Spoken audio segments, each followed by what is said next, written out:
Hello, everybody. Dr. Ace here from Regenerate Health Medical Center.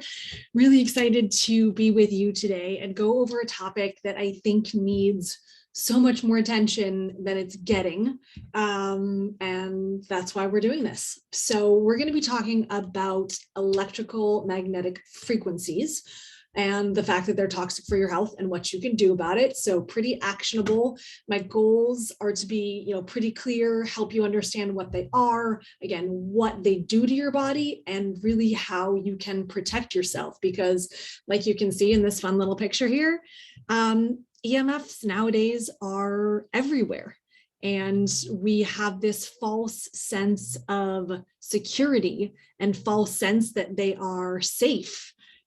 Because regulatory agencies should be doing their work, and if products were safe, they wouldn't be on the market, and everybody has them. It's everywhere, so of course it's okay, but really none of those are true. So per usual, it's my job to educate you, to help you be healthier. So let's jump into this. And if you have any questions, I'll try to leave a few moments at the end, if we can, to answer those, or go ahead and send those in the Zoom chat. And I'll, if I don't get back to you during this webinar, then we'll definitely shoot you an email if we have your email, but if we don't, put it in there and we'll see what we can do. So, all right, my why. So why do I even care about this, right? So I've had a number of health issues over the years that have made me really motivated to improve my health. And, we all kind of know, or we've heard that, holding a cell phone up by your head, like it's not the smartest thing to do. So, we kind of try and limit, but for me, I wanted to understand more, right? And so I started investigating the topic of EMFs. I started going to seminars where I could learn more about the research, learn more about how it affects patients, learn more about what we can do about it.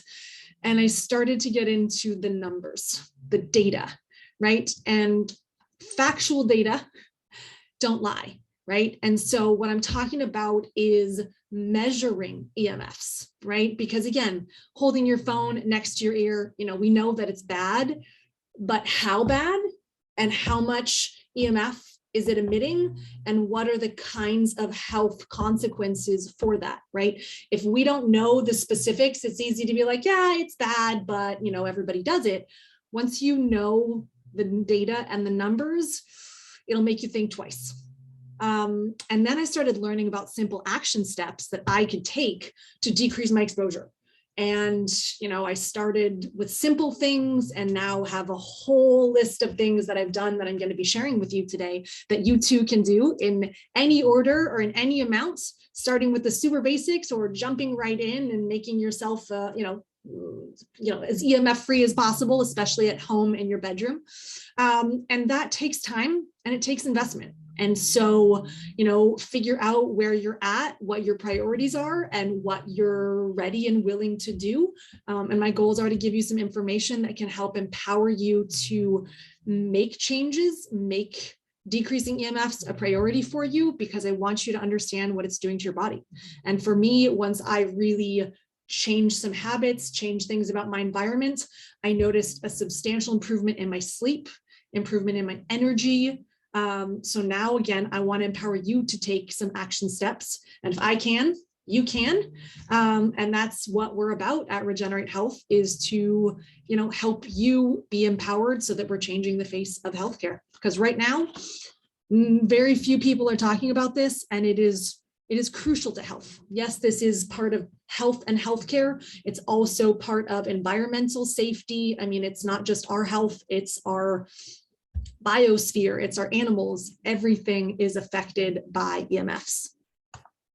So what are EMFs, right? EMF, it's the term that's thrown around pretty loosely, but my guess is that most of you don't have a solid understanding of what those really are, because it is a plural, right? So I have up here the electrical magnetic frequency spectrum, right? And so there's two main groups. There's non-ionizing radiation, and then there's ionizing radiation. And in ionizing radiation, we more commonly understand that as radiation, right? X-rays, gamma rays. Nobody wants much exposure there. Like, we know those are bad.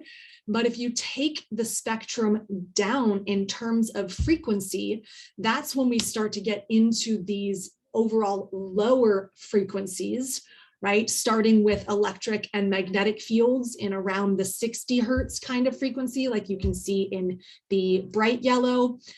And then probably the most important category for the purposes of our discussion today is the radio frequency radiation spectrum, right? So about, 30 kilohertz up to 300 gigahertz is kind of the range there. And that is, your cell phones, your TVs, your Wi-Fi, all of that. And that's really what has been dramatically increasing. So really EMFs are classified by the frequency and wavelength, right? And the higher the frequency, the shorter the wavelength, the longer the waves, the less energy, but the more penetration. The shorter the waves, the more energy and less penetration. So those are just simple concepts, but really, if you think about EMFs, let's go here, right? Because there's four main problematic types that are within a relatively small subset of the electrical magnetic spectrum. And if you're looking at this picture, this slide here with me, right, we're talking about mostly this area, because radio frequency, right, and then extremely low frequency. So we have our, radio frequency, that's our microwaves, and that is, nowadays at the upper end of that spectrum is 5G, right? So that is being rolled out in more and more places, and that is within that radio frequency electrical magnetic spectrum, and that is very problematic. We have microwave radiation, some intermediate frequencies like dirty electricity, and then the electric fields and magnetic fields. So most of the things that I'm going to be recommending are going to be in the radio frequency realm. A few things to do in the electric field, but the biggest bang for your buck in terms of your health is going to be mitigating radio frequency radiation. And it's really important, I think, to use the word radiation, because that really helps us understand, and even, people that don't understand much about this, radiation does not sound good, right? We might think of it in the context of cancer, right? Radiation, that's a, tricky treatment that has a lot of negative consequences. And really, we want to limit that as much as possible. So, radio frequency, think of Wi-Fi, Bluetooth, smart meters, cordless phones, cell towers, baby monitors, you name it. If it is transmitting information in the wave, then that is likely to be in that radio frequency spectrum. Okay, and from a broad sort of zooming out from what are EMFs, they are detrimental to our health, right? So let's look at this. One of the challenges with EMFs is most people don't feel them, right? So we can smell, we can see, we can touch, we can hear, we have these senses, but within our human bodies, the spectrum of frequencies that we can perceive, these EMFs really are not perceptible until we start to have substantial health issues. And then there definitely are people that can feel radio frequencies. But usually that's once someone has become hypersensitive, once it's become a major health issue, and it may become debilitating. So we don't want you to get there. But look at this picture. I think this is so important because it demonstrates the short period of time in which we've had a dramatic boom in the amount of radio frequency exposure, right? So here's a graph of the world in 2002. Not that long ago, 20 years ago, virtually no Wi-Fi.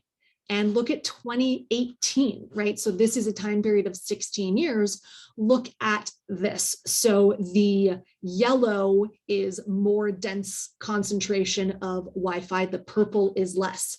But I mean, unless you're living in the Arctic or Siberia, you're getting major exposures. And this, unfortunately, doesn't even capture 5G. It doesn't capture a lot of satellites that have gone into orbit to do Wi-Fi from above, right? So from that perspective, it's everywhere all the time. And this is a short period of time, right? So what's going on here? What is this doing to our health? You might think, oh, this is a short period of time.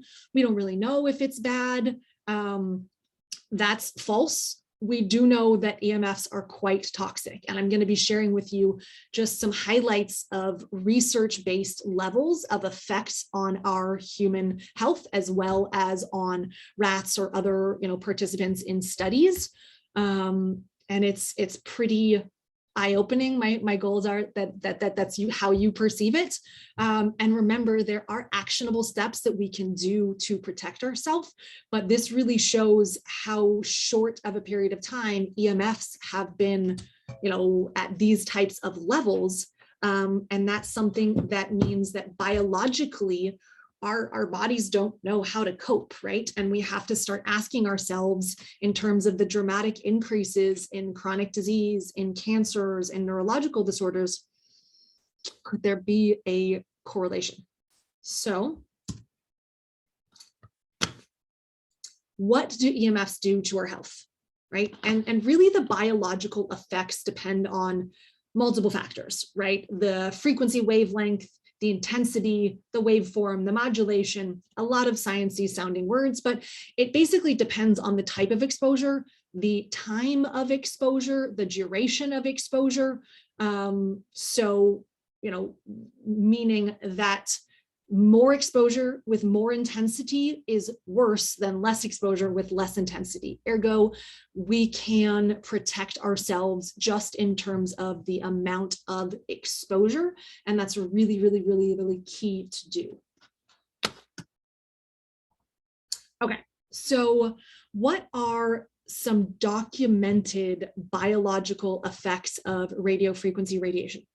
Again, this looks, sciencey and like a chart, but really, bear with me for a few as we delve into this, because this is probably the most important slide that I'll be presenting to you. And as a matter of fact, I have this as a handout at Regenerate Health Medical Center in the reception. I give this to patients sometimes because this helps you quantify what could be happening at various levels of exposure. And what's important to do is be able to test your environment so you know what kind of exposure you're getting. We're going to get into that more, but a meter that I have for radio frequency from a company that we recommend, Safe Living Technologies, they're awesome. This has empowered me to be able to measure my environment. So, started at home, now in the office, but we'll get into the how on that. But really what I want you to understand here is that, the BB stands for Building Biology. They are a group that have put together guidelines for health based off of this type of research. So, right, you're seeing that even here at a very low rate of 0.01 microwatts per meter squared, which is how this is measured, we start to see altered growth rates in yeast cells, right? So even at super, super low exposures, there's effects. At 1, right, we start to see gene changes, problems with DNA. We start to see reduced sperm counts. Here 10, fatigue, depression tendencies, sleeping issues, concentration issues, cardiovascular problems, right? And this is a strong concern, right, from the Building Biology Institute. But here, what we're getting into is much more average exposures, right? Most people nowadays, unless you're living on a remote farm and you don't have Wi-Fi, or you are purposely mitigating your Wi-Fi, and again, we'll get into that, you're probably not in this level, right? You're going to be up in the hundreds to tens of thousands, even million exposure is nothing crazy. And I'm going to tell you about what I found in our office, also in my home when I started to look into this. But really at 100 microwatts per meter squared, we see increased stress hormones, adrenaline, noradrenaline, decreased dopamine. So that's a very important neurotransmitter that when it's decreased can cause depression. We see chronic physiological cell stress, headaches, irritation, behavior and concentration difficulties. At the 1,000, we see adverse neurological issues, cardiovascular symptoms, and increased risk for cancer, headaches, neurological issues, sleep and concentration problems. And remember, all of this is research-based. This isn't, just someone thinking that these happen. These have all been documented. And you'll also probably note the times here in terms of when this research was done: 1990, 2002, 2003, 2012. We've known this for quite some time. None of this is new, right? Getting up into the tens of thousands, irreversible infertility, right? In mice, that's a problem, right? Do you know anybody that's struggling with fertility? You probably do, because that's really become an epidemic nowadays. Now, I'm not suggesting that this is the only cause, but obviously based off of research, we have to consider that this is a contributing factor, right? Once we get into the 100,000, we start to see a doubling of adult leukemias, a type of cancer. We see a 2-increase infold in leukemia and a lower survival rate, right? Again, that's a cancer. We see motor skill disruption. We see learning retardation. Once we get it up into the millions, we see cortisol increased. We see calcium channel issues. So what that is that's going to alter your cell's ability to receive information from your body. So your body's ability to communicate with itself, which is going to have a whole slew of down-term effects, because if your cells can't function, every system of your body is going to be adversely affected. Once we get up into the tens of millions, then we really see substantial issues in terms of the blood-brain barrier. We're starting to see dramatic drops in testosterone with 6 hours of exposure. I mean, that's a blip in time compared to, the types of exposure we're all getting. So super important for you all to understand that these, and these are just some of the effects, right? There's thousands of research papers on the effects of radiation on our bodies. This is very, very well known. So, start to think, hey, if you're dealing with headaches or sleep issues or, rapid aging, fatigue, you're starting to get some autoimmune diseases, you are excessively stressed and amped all the time, or incredibly depleted because your body just can't handle it, or dealing with infertility or diagnosed with cancer. I mean, the symptoms that are caused by these types of exposures, it's a long list. So I'm happy to answer questions, but just know that, yeah, this is how toxic this type of EMF radiation is for our bodies.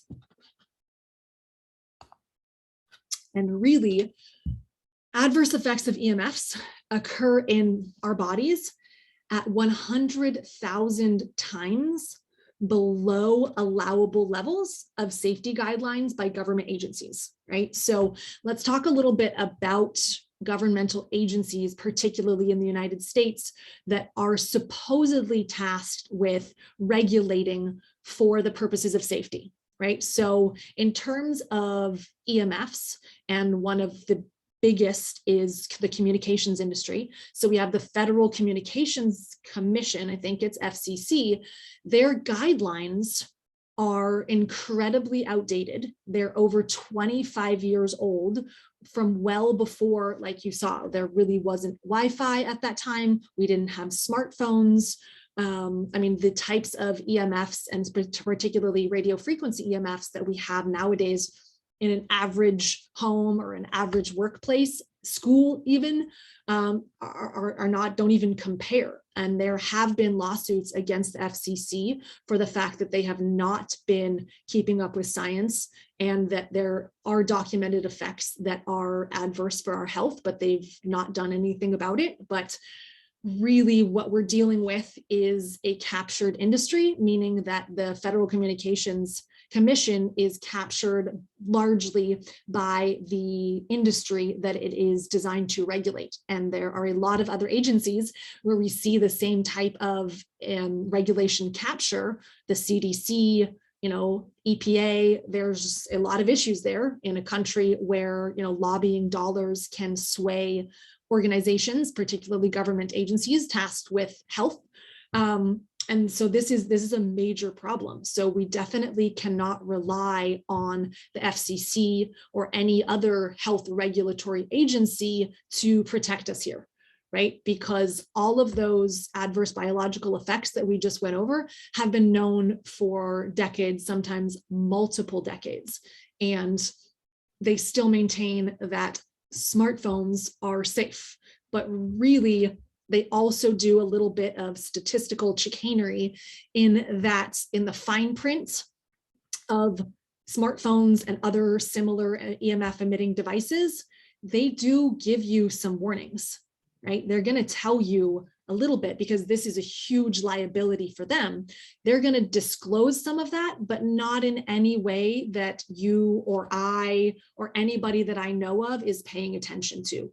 I had no idea until I started to investigate this about 5 years or so ago now, really how bad they are.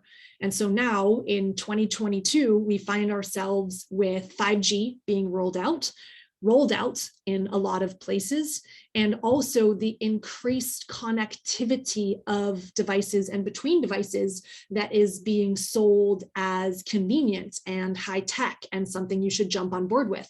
So a question that I have for you is that really what you want to create in your environment, given what you now know, right? Because if we start to have smart refrigerators and smart AC units and, smart baby monitors and, smart everything, smart means that they are controlled by Wi-Fi, right? And Wi-Fi is emitting that radiation in waves. So the more devices you have, the higher your exposure is going to be. And as we know from that chart, right, the higher the exposures, the more dramatic the types of documented health issues that we have.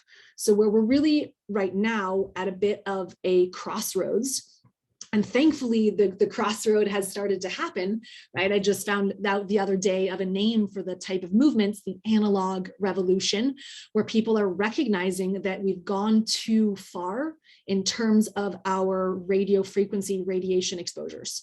And that for our health, for our future generations' health, we need to take steps to change this. Because, right, if we don't, what we're going to see more than likely is an increase in some tumors, right? A lot of times brain tumors. We're going to see impaired reproduction with reduced fertility, more miscarriages. We're going to see more behavioral disorders in our children. We're going to see more mental health and neurological disorders. And I can say this is going to happen because the research tells us the types of biological effects at given exposures. And as those exposures mount up and the amount of radiation that we're exposed to continues to increase, these known effects are just going to multiply. So this is not what I want for my health, for my kids, for my loved ones, for humanity. And it's at a point where we can make changes. And it all starts with the devices that we control, because there's not a ton that we can do in terms of controlling other people other than educating them, right? So that's what I'm offering for you today is education, so you can then make choices for yourself to improve your health and your families and your neighbors, and make waves in your children's schools and all of that, because this needs to happen. We need to protect ourselves. So when I'm talking about decreasing exposure, right?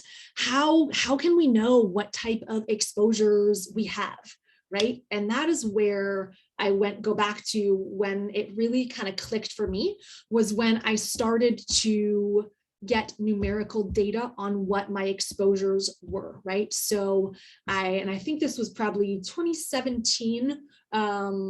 Anyway, I got a radio frequency meter, and I started testing.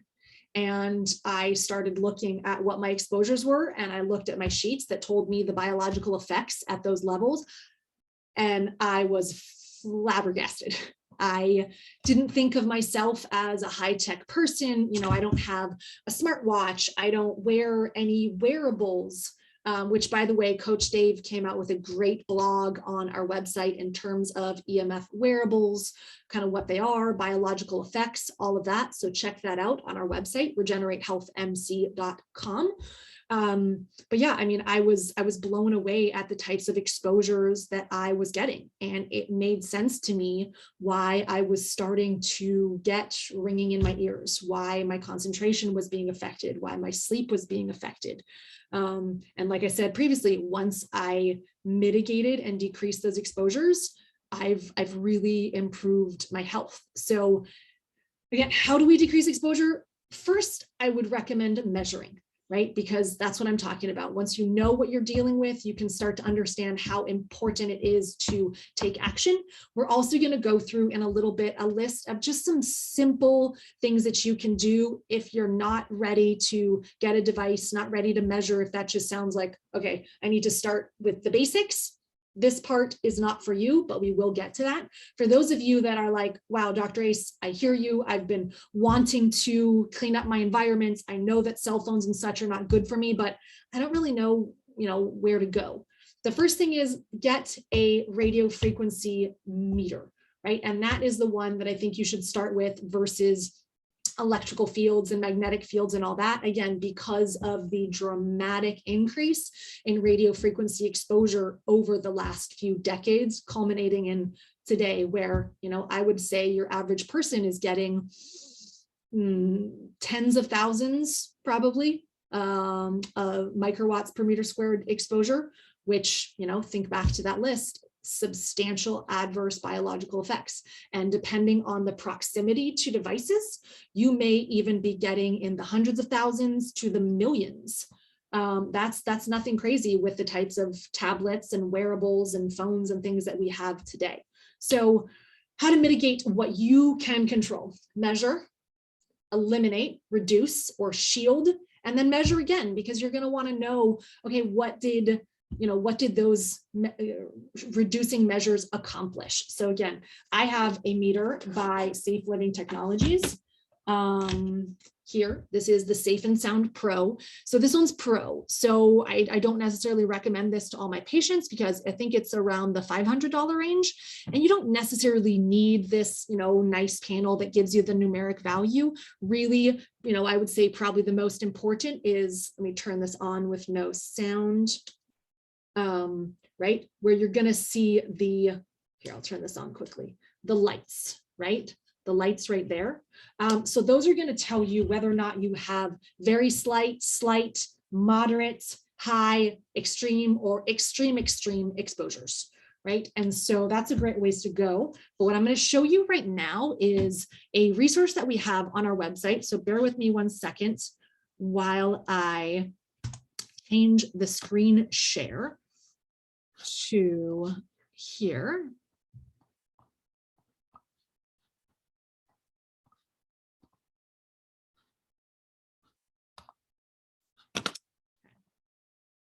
All right, beautiful. So here we have our website, right? Regenerate Health MC. So I have put together a list of resources from companies that I recommend that have various things to help you mitigate EMFs. So go to the client area, go to our favorite resources. So let's go ahead and click on that.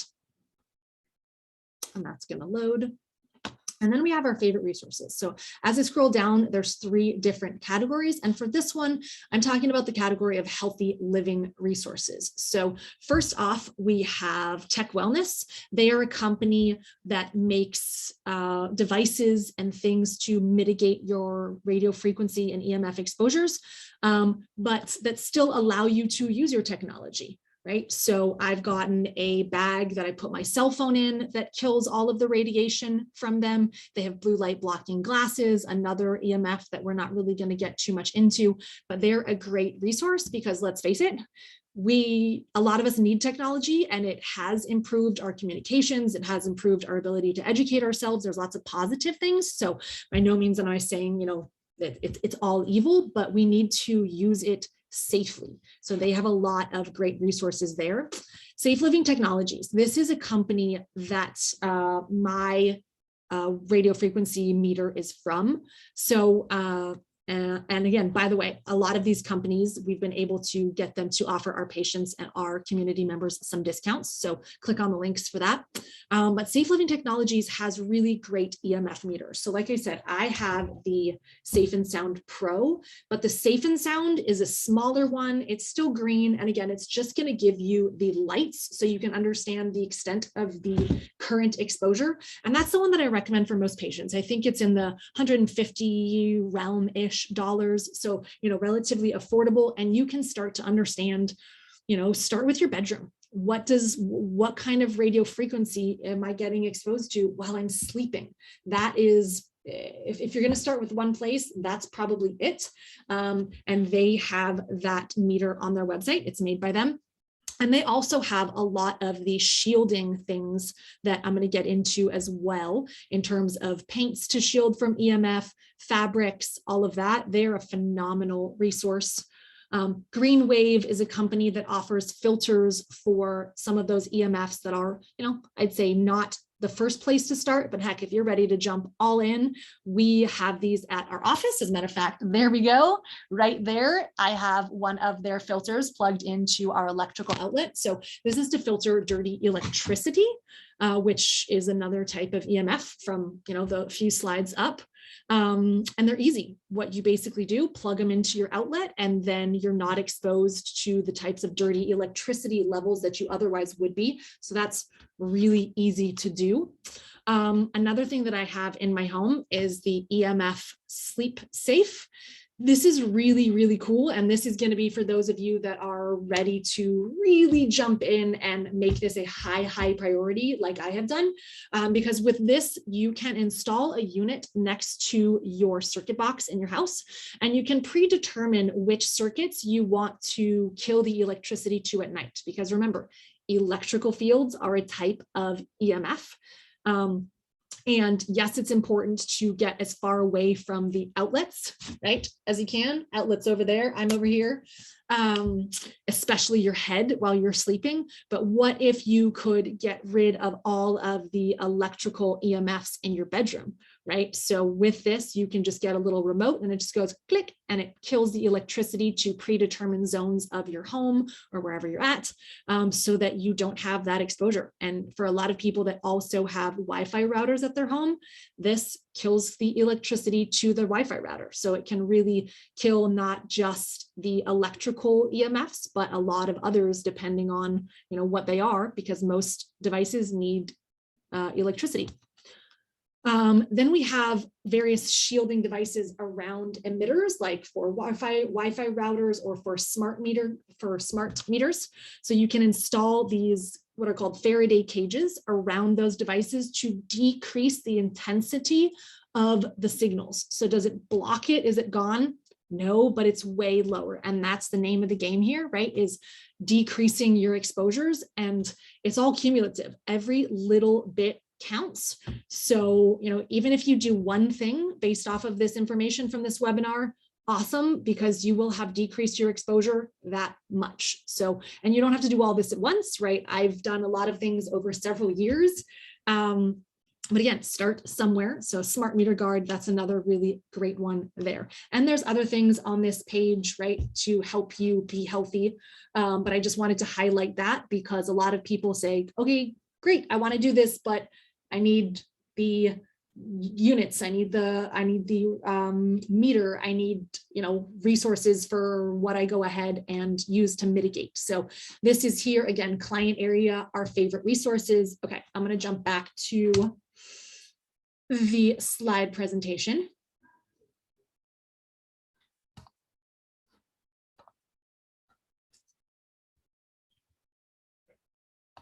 Okay, so we're on the decrease exposure. So, right, you can use the meter if you end up getting one to measure, and then eliminate, right? You can eliminate your devices, right? So let's say you have a Wi-Fi router, right? How can you eliminate? You can turn it off at night. You can take, a simple, Christmas light timer or something like that and plug it into your router and preset the time so that your Wi-Fi router turns on at 6 a.m. and turns off at 10 p.m., right? So that you're eliminating the Wi-Fi that you don't need while you're sleeping. Right? That's a simple way to eliminate. You could, as opposed to, talking on your phone, you can do hands-free and you can use headphones, right? Because then you're at least eliminating the high radio frequency radiation right by your head and you're decreasing it.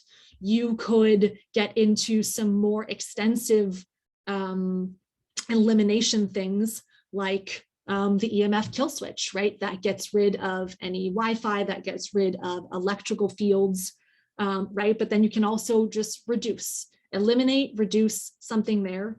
And then a great other way, which is in the category of reduce, is to shield, to protect yourself from. So Safe Living Technologies, for example, they have bed canopies. So this can be really great for someone who doesn't own their home. They might be moving around, but really wants to be proactive with their health, because this is something, again, with EMFs in general, that is crucial to protect yourself now because it's that cumulative load. But when patients ask me, what can I do to optimize my health? There's peptides, there's various biologics, there's hormones, there's detox, there's so many things we can do. But a lot of the times, the most important anti-aging or health benefiting actions are going to be reducing EMFs. So shielding yourself can be another great way. Again, bed canopies.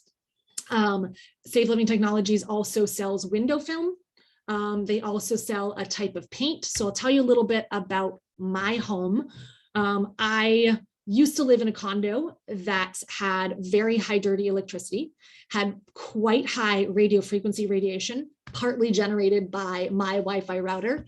And that was really my wake-up call because I started to feel it. Also at Regenerate Health, we used to have quite high radiation because we used to have Wi-Fi, people in suites around us used to have Wi-Fi, and we've done a lot in terms of shielding. So let's see. Oh yeah, I was gonna tell you about my home. So I've put shielding film on my windows. I've painted some of the outside of the house. I've gotten the EMF kill switch. I have converted my home to Ethernet, so we don't have Wi-Fi, right? Anytime we want to access the internet, we just plug it in. And that's been really great for myself and my husband in terms of our habits, because when you don't have Wi-Fi, at the drop of a hat, you can't be anywhere. It really makes you be more conscious of when you are using technology. So there's been a lot of upsides. And really, we ended up doing that type of shielding because once we got rid of our Wi-Fi, we still had high exposures, right? So where was it coming from? And this is really where, right, having a meter becomes really helpful, because we needed to figure out where were the exposures coming from. And it turns out that we have neighbors on one side of our house that must have smart everything, multiple Alexas, I don't even know, but the radio frequency coming from their home is very, very high. So not only did we decrease our exposures inside our home to virtually nothing, but we blocked the frequencies coming from their side of our house into our home, right? And so I'm talking more advanced strategies here, but it's however much you're willing to do, there are ways to protect yourself. And so, we did that first. And then at Regenerate Health, I was acutely aware of the amount of radiation I was getting exposed to from sitting here in my chair at my desk, right? And part of it was the Wi-Fi that we used to have in our office, which was at the other end of our suite. And part of it was coming from neighbors. So I was able to educate some of our neighbors to switch to corded, so that they got rid of their Wi-Fi to protect their health, to protect our health. And then in Regenerate Health, we got rid of our Wi-Fi. So a lot of patients ask me what some of the cables are on my desk, because we're not used to seeing Ethernet cables anymore. It's sort of antiquated, it's old tech, but I would invite you to think of a resurgence of that, because that can be more safe tech. And it's great. I mean, Ethernet is much more reliable than wireless Wi-Fi anyway. And so now, the levels of radiation at Regenerate Health Medical Center are so much lower. We now have a sign too that we ask our patients to please turn their phones onto airplane, disable Wi-Fi, disable Bluetooth, just for the health of everybody in this space. And it really is something that just becomes a habit. So you might be thinking, wow, Dr. Ace, that's a lot. You've done so much. That's overwhelming. I don't know if I can do all of that. Don't worry about it. My point is, start somewhere, do something. And again, I'm going to give you a list of some simple things that you can do, but work on decreasing your exposure and recognize that this is a major issue. So after you've done whatever you're going to do in terms of measuring, eliminate, reduce, shield, measure again, right? Because once I got rid of my Wi-Fi in my house, if I hadn't measured again, I wouldn't have realized, shoot, that didn't decrease my exposures to the point where it was gone, because it was coming from somewhere else. So I needed to do further actions. And really, distance is key. So again, there are simple things you can do. It can start with your phone, right? So here, my phone, I always have it on airplane mode with Wi-Fi and Bluetooth disabled. It's sitting in my office because sometimes, I need to access it, but, that is away from my body, and I have most of the radio frequency things disabled. So that's a simple one that you can do. And really, I'd say if you want to really decrease your exposures, it's important to actually measure the 4 types of EMFs, right? Radio frequency or microwave radiation, I think that's just the most important one and where to start. But there are other meters that you can get on Safe Living Technologies that also measure magnetic and electrical fields, and then from companies like Greenwave that can measure dirty electricity or power quality, and then ways to mitigate and shield from those. So decrease exposure any way you can. This is the kind of formula to follow. I'm happy to help people with questions and point you in the direction as far as resources. But know that you can decrease your exposure and it will be well worth it for your health. So in terms of some simple things, right? I went into sort of higher level, measure, decrease, remeasure. Well, what can you just do now, right? Minimize cell phone usage, right? That is probably the most actionable, because almost everybody has a cell phone.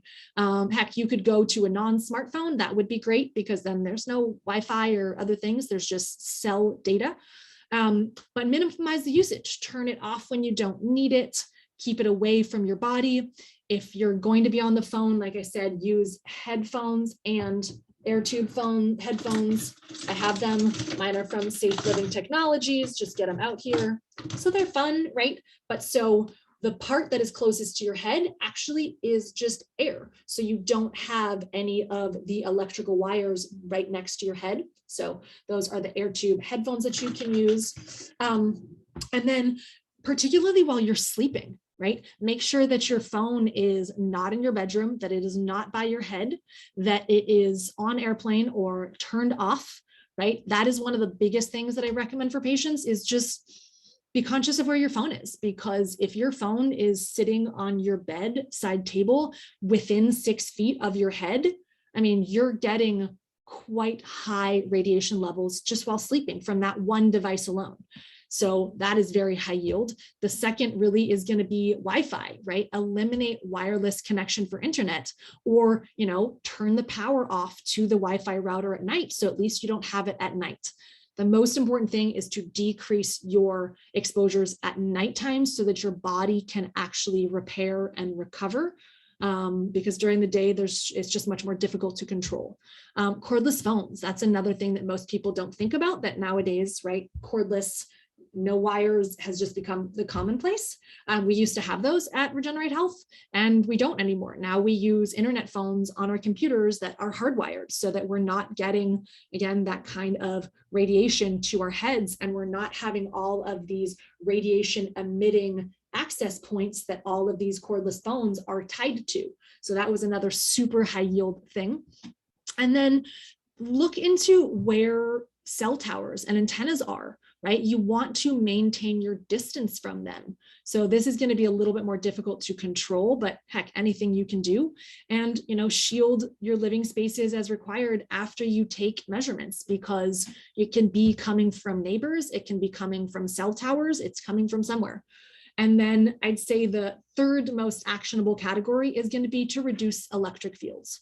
So unplug devices within 6 feet of your bed when sleeping, eliminate devices on your body like electrical blankets, things like that. Because again, remember that electricity is a type of electrical magnetic field, so that adversely affects our health. And then you can go so far as to turn circuits off that supply your bedroom, like with something like the EMF kill switch, right? That's just an easy thing. And I cannot tell you how much that has improved my health. And we had friends come and stay at our house and dog sit for our baby girl, Madeline, our puppy. And they stayed for over a week. And they told me, oh my gosh, killing the electricity at night was a game changer. They both slept so much better, had better energy, because they were coming from their normal environment with roommates and lots going on and Wi-Fi and electricity and phones and all this, to our environment that was just so much lower EMF. So they really felt the juxtaposition. So that is a really high yield thing to do. So when you're measuring, right, what should your targets be? Because think back to that, I guess I'd call it a slide that showed the biological effects. And we're talking about that 0.01, 0.1, 10, right? 100, 1,000, all of that. Really, the most important one here is we want to get our sleeping areas down to, less than 0.1 would be ideal, but that's probably not going to happen for most. Less than 10 really is what we want in terms of microwatts per meter squared, which I've been able to achieve in my bedroom. And it's taken some actions in terms of not having devices and then shielding, but it's very feasible. And before doing that, right, we were in the tens of thousands in my bedroom. Right. So I'm going to guess that your bedroom is probably similar, if not worse, right? If you live in an apartment and you have people around you, you have smart meters around you. I had a patient once who finally told me that she lived in an apartment, and right on the other side of the wall from where her bed was and where she was sleeping, there were 10 smart meters, right? She ended up being hospitalized. She had such adverse health effects from that intense radiation over and over and over again all night, every single day. It was staggering. Anyway, don't let that be you. So that's really what you want to get, is really under 10 there. This gives you the data in terms of magnetic fields, electric fields, and all of that, but really focus on this top one in terms of radio frequency. In terms of that microwatts per meter squared there. That is what you're going to see if you get the safe and sound meters, right? Again, you're going to see that slight concern. That's going to mean you're somewhere less than 10, and that's going to be in that flashing green. That's what you want. Okay, so to give you an idea here, EHS, electrical hypersensitivity, it's a disease. Right? It is when people become so sensitive to electrical magnetic frequencies that they don't tolerate them. They get very sick. They can feel them. And that's usually people that have experienced severe EMF exposure. and they have chronic illnesses that are made worse by those EMFs. They're often already have multiple chemical sensitivity or had a toxic mold exposure. And as a matter of fact, I think that is what happened in my condo that I used to live at, right? I tested for mold because I was learning about treating patients with mold illness, and I needed to understand home testing because I was sick of, patients not getting better, and realizing that homes are a common source of toxicity, that if we don't, clean the home, the patient can't get better. It's kind of like a fish in a tank. If the fish is swimming in a tank, the water is all murky and toxic, the fish isn't going to get healthy. You change out the water, you give them clean water. It's amazing what the body can do. Anyway, so there was some issues, very slight to moderate, in mold. And I think that that's why I started to feel some symptoms of EMF exposure, and thankfully was able to mitigate, clean up, get out, and way better nowadays. But that's usually how people become desensitized. And then really, if you are a poor detoxifier, and there's DNA testing that can help us understand more about that. If you know about the MTHFR gene, that's where a lot of people start. I like to look at that more so in a clinical pathway, not just as an isolated gene, but that's an important thing. There's also blood markers, urine tests, things that we can help quantify. And a lot of times people have reactive limbic systems, or limbic, or sort of emotional control centers, I would call it, that are very triggered from past traumas, obsessive compulsive disorder, anxiety, things like that. And this is sort of the recipe that people develop EHS. And I don't want you to wait until you start to experience some of this to take action, because once you're already at that level, it is very, very difficult to heal. It's possible, but a lot of people with EHS can't live in our modern society where they're going to be exposed to Wi-Fi that they can't control, right? So it's important to decrease your exposures now to make yourself healthier so that you don't do this. And of course, I work with people with mold and multiple chemical sensitivities and all these other things, because environmental medicine is now absolutely crucial to actually get us healthy. Again, if the fish is in a dirty tank, the fish can't get healthy. I learned that after several years in practice, when some of my patients with chronic infections or headaches or things like that just weren't really getting completely better. I had to get trained in environmental medicine. So don't wait until you start to get really sick to take action. Please be proactive and preventative, even if it starts with decreasing your cell phone usage, charging it in another bedroom, right? There's so many things you can choose to start with. So I know that was a lot of information. And so, I like to put this slide in when I do presentations, because it kind of can summarize what you're feeling right now in terms of 3 different things. So some of you might be thinking, oh my gosh, this is so great. I knew that I was going to learn about what EMFs are, what they do to my body, and what I can do to mitigate. Accomplished. And I got what I needed. Awesome. Go forth, take action steps, improve your health, and onwards. And some of you might have more questions, right? You want to think, my son's been having some emotional issues ever since we moved into this home, or is having more, defiant disorder issues, or I've been having headaches, or I haven't been sleeping well, or I have chronic fatigue. Is this going to help me? Feel free to call our office. Our team can chat with you, or if it's something that just the doctors can answer, then we can go ahead and set up a time to have a discovery call, because we want you to know that working with us is the right thing for you. And some of you might be thinking, this is exactly the type of information that I needed. I need some help. I need to start treatment. Dr. Ace, you know what you're talking about. You can guide me. You can point me in the right direction. You can, bring in whatever specialists that I need, or give me, concrete action steps and help. Awesome. Let's do it, right? The goal is to get you what you need so that you can improve your health. So let us know, give the office a call. We're 805-620-7122. On our website, you can also find our text line. You can also just go on our website and request an appointment, regeneratehealthmc.com. Our team's usually pretty responsive. And feel free to share this information with others too, right? We are in a time right now where health information is unfortunately quite controlled and not freely flowing with accurate information. So there's a lot of crap information out there, to be blunt, right? So my goal is that I am a trusted resource for you, that Regenerate Health is a trusted resource for you, and that we can also point you in the right direction of other information, other resources to empower you with your health. So it looks like we're not going to have time for a lot of questions, but I'll check the feed here. But if you have other questions, shoot us an email.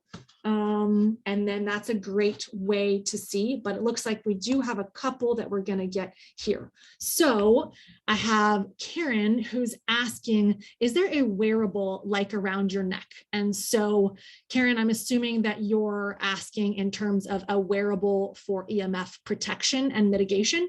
And that actually is a great question because I'm sure a lot of you are wondering what types of, devices can I put on my phone? Can I wear on my body? I didn't go into that.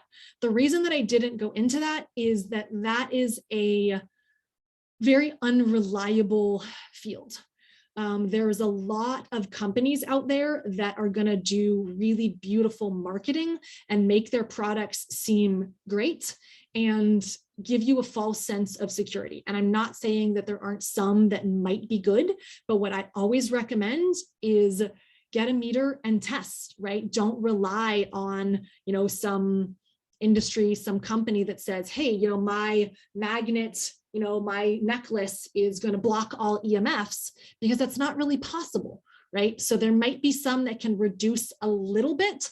The one place that I send patients most of the time is Tech Wellness, but I don't think, Karen, that they have a wearable around your neck, and I haven't found one that I've found reliable enough that I recommend it to patients. So I wish I had a better answer for you there. But again, it kind of highlights the shift in perception in terms of don't really think as much, how can I, sort of protect my body, although there are companies that sell clothing that's made from EMF protecting fabrics. That can be a great one.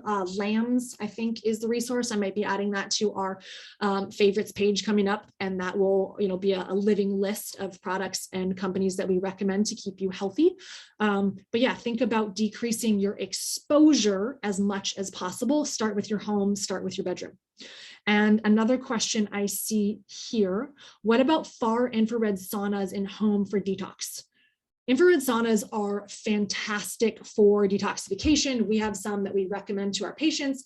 I have one in my living room that my husband and I use frequently. And with that, it's just important that you get an infrared sauna that is emitting low EMFs. So on the electrical magnetic spectrum, from I think that slide 2 or so, you would have seen sunlight, right? Sunlight is in there. Sunlight emits radiation, but that can be beneficial for our health.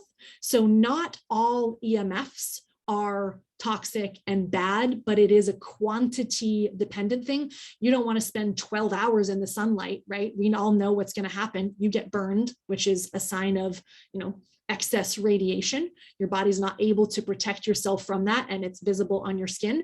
But for a far infrared sauna, those can be great when dosed, appropriately, maybe a few times a week, or if you're doing a more intensive detox protocol up to daily, sometimes I recommend for patients.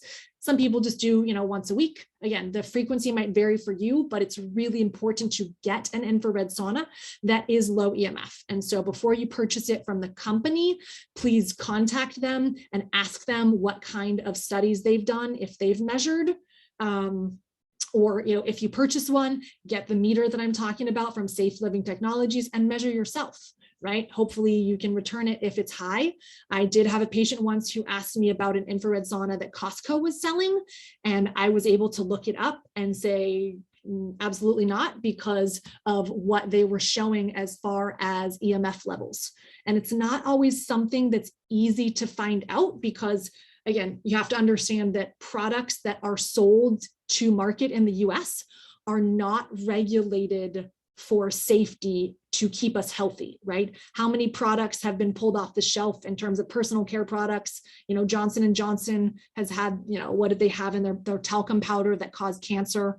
You know, they don't really get safety testing before they get on the market. Same with infrared sauna, personal care devices, all these sorts of things. So know that you have to be the one to proactively make sure that what you're using is safe and healthy. So thank you for those questions, Karen. If you guys have other questions, email the office, give us a call. We have plenty of resources that we can provide you. And again, happy to assist you with your health and getting you some answers. So have a great rest of your day. And for those of you watching this recording after the fact, have a great day that you're having too. Dr. Ace, bye guys.